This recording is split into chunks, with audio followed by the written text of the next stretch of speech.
please welcome Dr. Hodgins. Thank you. Thank you. There's the slide. Right, so this is the... So the big one there moves forward. forward. Yep. Right. Good afternoon. Well, I'm going to try and talk to you about a project, or I will be talking to you about a project, and try and cover as many of the different aspects of it as possible in the time I have available. I'm going to talk about medical implants as seen from a European perspective, and particularly a Framework 6 programme. I myself am Managing Director of an SME in the UK, and we are now doing human body motion sensing systems. But I was, for the last 5 years, project coordinator of Healthy Aims, which is one of the big IP programs funded under the Framework 6 program. So I don't know, many of you know much about the European way of funding programs, but we have what we call the framework programs in Europe, where European organisations can collect together and make big projects up, a bit like probably moving quite a few states together in the United States. We had 26 partners, 25, depending on where we were in the project. We ran it for 4.5 years, and we had 10 countries involved. So, as you can imagine, it was an interesting, fraught project at times. And the interesting thing was we actually had to cover all the disciplines. So not only did we have the biologists, the chemists, the microsystems people, we had the surgeons, the electronics engineers, and systems engineers and wireless communication. So we had to cover all the skill sets to enable us to move forward and put together a reasonable project. I used to start off, I actually had a robot man, so I was a little bit behind our previous speakers, because I just drew a robot man and put dots all over it in my initial proposal. And they said, "We can't fund you doing a robot man." I said, well, okay. So we then changed it to look like a human and put little dots on it. I don't know if that made it any better, but we got funded, so perhaps it did. But obviously what the thing was, how can you apply technology? And what we were doing was trying to be an applied research project rather than a pure research project. So we wanted to get something into trials at the end of our 4.5 years. So we had quite a challenge, and that meant that we had to start with things. We couldn't start from scratch in all the areas. And as you can see, we had quite a few different technologies and different products that we wanted to do. So you can imagine we had the eye surgeons sitting with the urologist, sitting with the brain surgeon. We had quite a different set of disciplines from the medical school as well as from the technology schools. So, we had quite a breadth of knowledge there. But the common things we had was, well, we needed electrodes, we needed communications, we needed to be wireless, we needed to implant it, so we needed biocompatible materials, we needed ethics, we needed all of these things.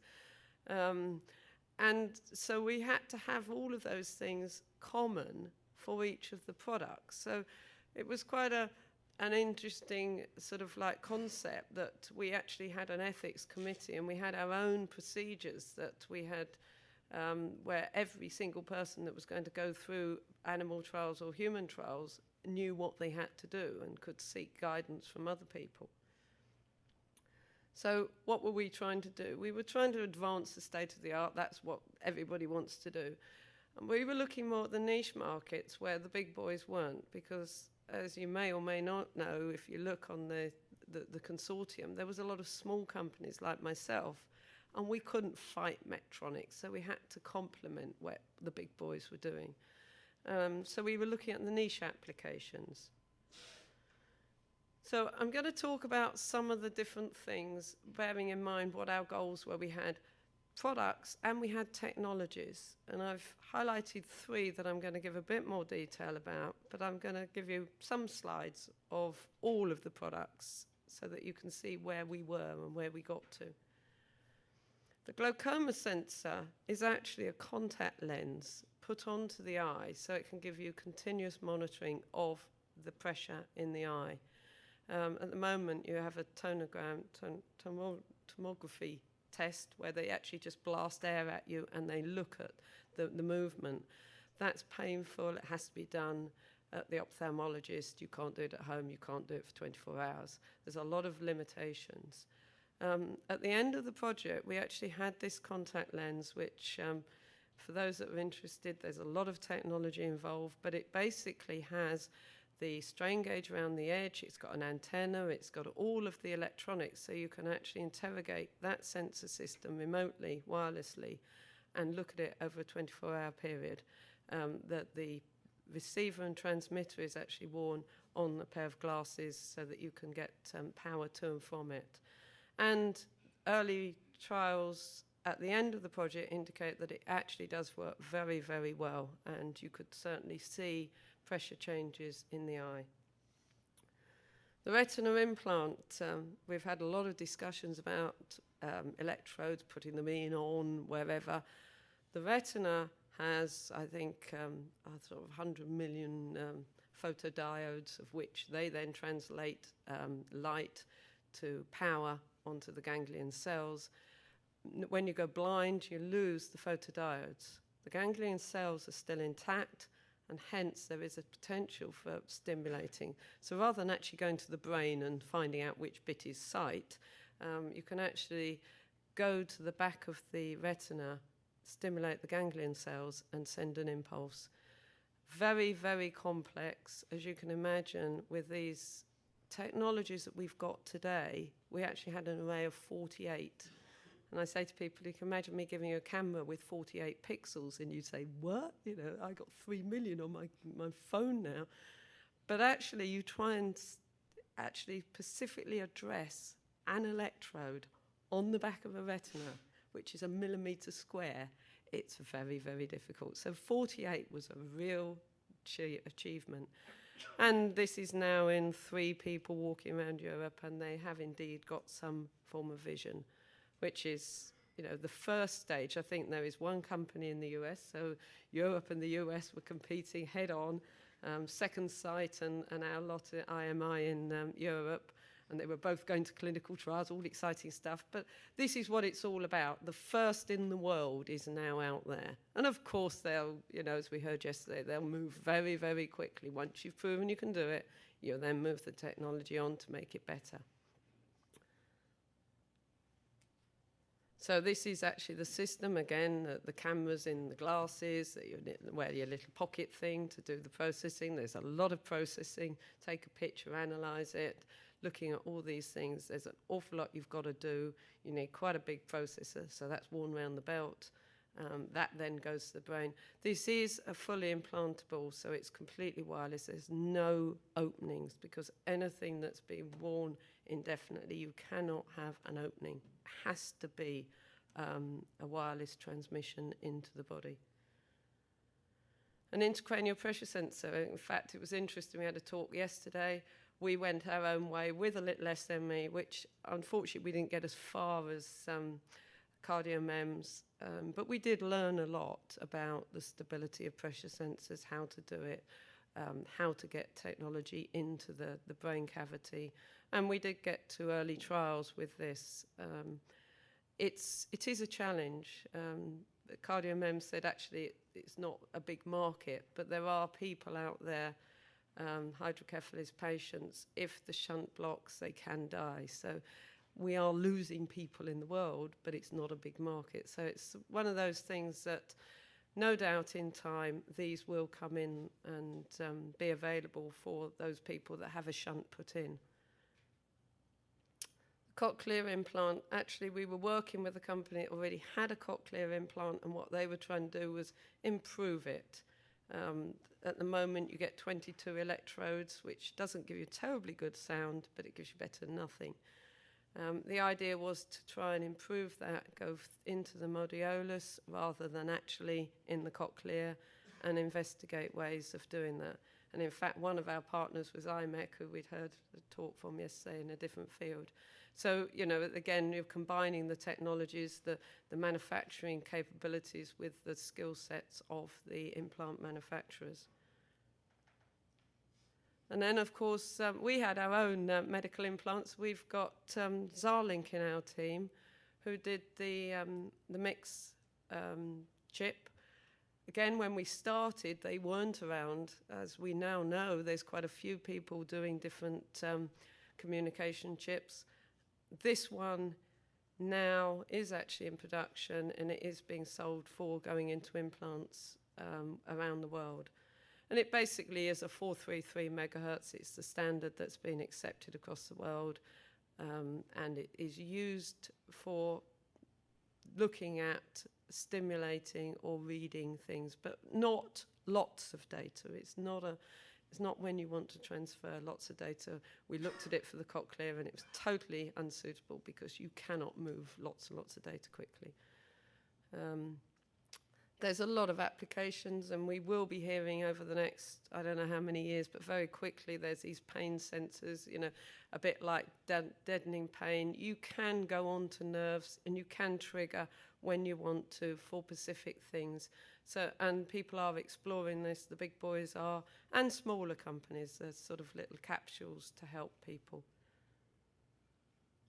And this is the little chip. It's obviously not tiny, but it's plenty small enough to be able to go into the body, into an implant system.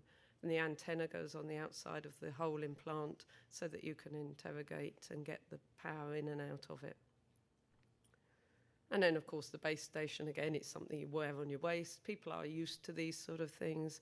Then they're not obtrusive. You can put them in a pocket. They don't have to be seen. So, and it works very well. And they do actually have an example of their little device being used in these camera pills. We've all seen camera pills. We've all seen lovely pictures from camera pills. Obviously, they can go through and then send you the pictures afterwards, or in real time, as in when you're using the mix. Another one that isn't really micro or nano, but it's definitely macro, and I've actually got the electrodes here, proof that, you know, sometimes we make things and we need to put them into people, and they don't need to be tiny. Sometimes they need to be tiny like the retina. Other times we've got quite a lot of room. And this is an example where it goes into the arm. And probably everybody in the room knows somebody that's had a stroke. And probably everybody in the room knows what that can do. And one of the big disabilities is you can't open your wrist. So it actually makes your arm useless because you can't use your hand. So people, they may be quite young, they cannot ungrasp and pick something up or open a door or open a bottle of wine. You know, the important things in life, they can't do them. And you don't realise, you know, you say all this technology, and I mean the technology we've heard about these last couple of days is absolutely phenomenal. But these stroke patients are still sitting there not being able to do something with their hand, and you say, well, why aren't we doing this? So this company is, actually they're another SME not 5 miles from us, so we're sort of like, there are a lot of these little companies in Europe doing some fascinating things. And they've got this device where you sew these electrodes onto 2 nerves in the arm. And you can see this is actually in the operating theatre. One of the things they'll do is make sure that it's working, functioning before you sew them up. So they actually have a test stimulator on, and that's exactly what they're doing. Putting the stimulator on in the operating theatre. Does that hand involuntary move? Yes, right, it's in the right place, sew them up. I do actually have the full 5-minute video of this for those of you that are interested in watching a bit of blood and gore and sewing up. But it is interesting. It's quite a precision, but it's obviously not in the same way as some of the other areas. But it does give that person the opportunity to be able to move their hand and hence do things. And we've got an in-between on the, you know, how does it know? The earlier speaker showed somebody moving one hand to make this hand work. You think that's a bit odd. But actually, that is how most of the devices are at the moment. What we did in this project, and this was my company's part, was to look at the intent. So this person moves their hand, that means they want to pick up something. I've recognized that movement, so therefore I'm going to open the wrist, stimulate it, allow them to pick it up, then naturally switch off, and it naturally closes. And when you want to do something, you move again and opens again. So this is sort of like, again, fairly simple, but it's actually makes it very user-friendly to the person with the implant. So here we have this going on. And in fact, one of the 3 patients that's got in now, she had a stroke when she was 20, and she's now just bought her own jet ski, and she thinks it's brilliant. So, you know, it's all about these sort of things. And there's the technicalities of pulsing and things like that. So let me just give a brief introduction into what I do, because I'm actually the on-the-body motion sensing. We developed our own little device. Again, this is far from nanotechnology, but it's small enough for on the body. It's a 6 degrees of freedom, can effectively tell you what you're doing.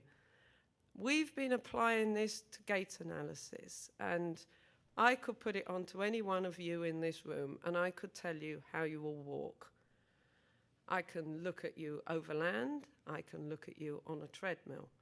I can tell you your stride characteristics. I can tell you how much you bend one knee. I can tell you how much you bend the other knee. I can tell you if you're symmetric. There isn't anything out there, and you think, well, that's easy. If you go and see your knee surgeon and you say, I want a knee, he says, oh yeah, walk across the room, yeah, that looks a bit bad, I'll give you one. You look better this week. It's all subjective. And in this day and age where we can do just about everything by thought even, we can't measure something so simple. This shows you the relative timing. Symmetric people, 50% means you're uniform. This person wasn't. There's a lot of reasons why we should be measuring gait, and actually we've heard about a lot of them. Your gait tells you so much about how you are, yet we ignore it. We measure your blood pressure, your pulse, your this. You never have a gait test. So hopefully in a few years' time we'll all go and we'll have our gait tested, and we'll all be using ETB's kit.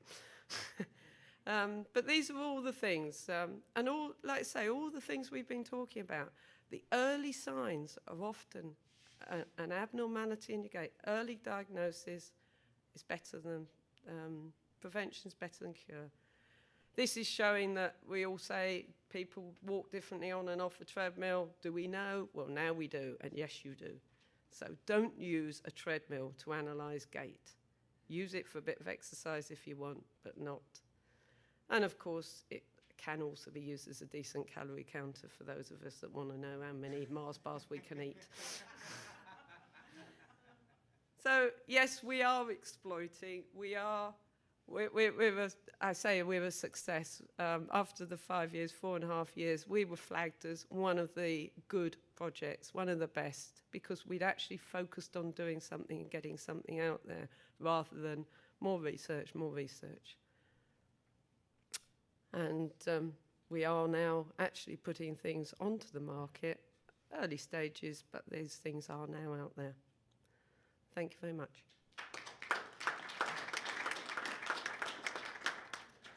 Are there some questions? What I will say is there's some booklets on the project. This is one of the things that we did in our European project. We made a booklet about it. So if you want to pick one up, there are some outside on the table outside. Do you do sports analyses? Yeah, we have. And in fact, has anybody got any racehorses? Because I also do racehorses in my spare time. And not with me, actually. but human athletes and yes, yeah, and it's interesting because the most important thing about how you run and are you back to fit and everything is your gait back to where it was? Right. Are you maintaining it? Why do some people run different to others. Right. Yes, we have done some sports people. We've been working with a knee consultant in the UK at the moment, and we're also working with the elderly, because one of these things, a lot of you may be involved in falls prevention. Why do some elderly people fall over and some don't? How can you predict it before they've fallen over? Their gait is actually, if you go and see somebody, they're watching how they walk.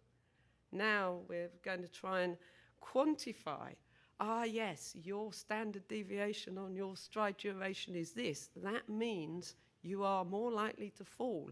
Let's try and make you work uniformly. Let's play a beat to you, these sort of things. Are there gender differences in normal gait, so to speak? Not really, no. What you will find is the gait changes as you get older. Mm-hmm. And this is a bit like, we all know our heart rate changes, our blood pressure, but our gait changes. And people tend to shuffle, they don't walk, they don't bend. And as you shuffle, you're more prone to falling over. You're not doing what you should be. Question, please? Yeah, Jun Lee from Kansas State University. And when you mentioned that stimulation to the arm, Yeah. Why it's necessary to use implanted electrode?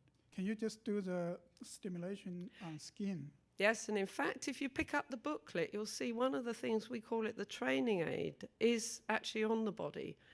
The reason you wouldn't want to do it permanently is because you get this tingling sensation. If you put electrodes on your skin, you can't direct at the moment, in fact somebody will come up with something, but at the moment you can't direct where it goes, so it goes everywhere. And it gives you this tingling sensation. And people actually don't really like that. So if the function works on you, people prefer to have it then implanted, because then they get the precise stimulation where they want it. When I was at NASA, I proposed many times, but nobody wanted to listen to me. I mean, for human flight, particularly long-time flight, you face this muscle atrophy problem. And is it possible to use this kind of stimulation, help them to prevent that? But NASA people don't want to put anything on astronaut's body. Yes, yeah, but it could do. And on the body is actually can be done short term. And Salisbury Hospital do actually specialise in on the body functional stimulation systems for arms, legs. So you can go back to NASA and say, why don't you just try one of them? Next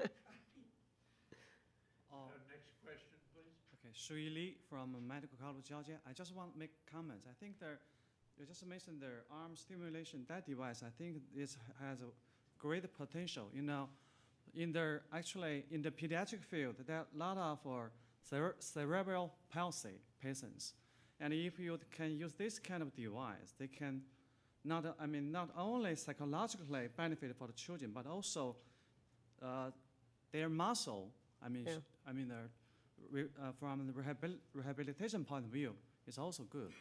Yes, and also for your question, I think a certain muscle dystrophy, that depends on their disease characteristics. Some muscle dystrophy stimulation is not good. Some other forms stimulation is beneficial. yes, yeah, certainly. More just of a comment that I think that what you're doing is great, that this is going to have wonderful applications for life extension and anti-aging as well. And even though it's not nano-sized now, if you follow, the Moore's law, probably in about, 5-6 years? Yes. It'll start reaching the nano size. I think that's right. I mean, the thing is that what we've said is if we keep saying, it's too big, we won't do it, then you don't learn the other things. Exactly. If we start with what we can do now, let all the clever people make it smaller and smaller and get better batteries, better this. Meanwhile, we've got technology that we can use. Okay, well, that's related to this last comment. I was wondering, so you've showed some stuff that are already working. As researchers, it's always interesting to see how we can improve these things. And I was wondering which was the main challenge that you see in order to go to the next generation of your systems today. I think the main challenges are actually the interconnects, which is one thing that hasn't really been touched on much in this conference. And I suppose it's because we've been more in the biology and the medicine. But the thing that, when I showed the retina implant particularly, we have made a 254 electrode array. And that is absolute limit of being able to individually address and connect to. And I think that that technology's got to move on. It's sort of like you get this brilliant bit of, we could show nano electrodes, no trouble. Can we connect to them? No chance. So they're actually useless. We have to join them all up and make a micro electrode. And really, if people could focus on these things, that would be enormous help, because the processing can be done. We can make individual tiny things. We can't connect them. Did you mean you'd like to have something like an analog display rather than a digital? Is that feasible? Kind of a patterned display? Yeah, well, the thing is that, if you imagine a camera has individual pixels, doesn't it? And we managed to pull off the data from all of those in some ways. What we've got to try and do is do the same in the back of the eye. And actually, I don't know, perhaps people should be a bit lateral thinking of, well, how can I apply what I know in the camera industry, for example? They're doing it there. It's obviously that it's not the same, but this is where we should be really focusing effort. And I think, we have active electrodes. In fact, IMET was one of the partners that was doing an active electrode, so it did some sums there, so it could carry on and move. It actually is still in development, unfortunately, but that's life. Have you worked with physiotherapists and so forth? They seem to be people Yep. who understand gait and... Yes, in fact, I've gone on now after a big European project. I've got a lovely little UK project where I've got a knee clinic and a group that look after the elderly with physios, with the gait. And I'm going to say, right, we're going to make this work, because I'm fed up with people. It's sort of like technology's brilliant, and we've got so many things that don't use anything at all, and you think, oh, it's awful. Well, thank you.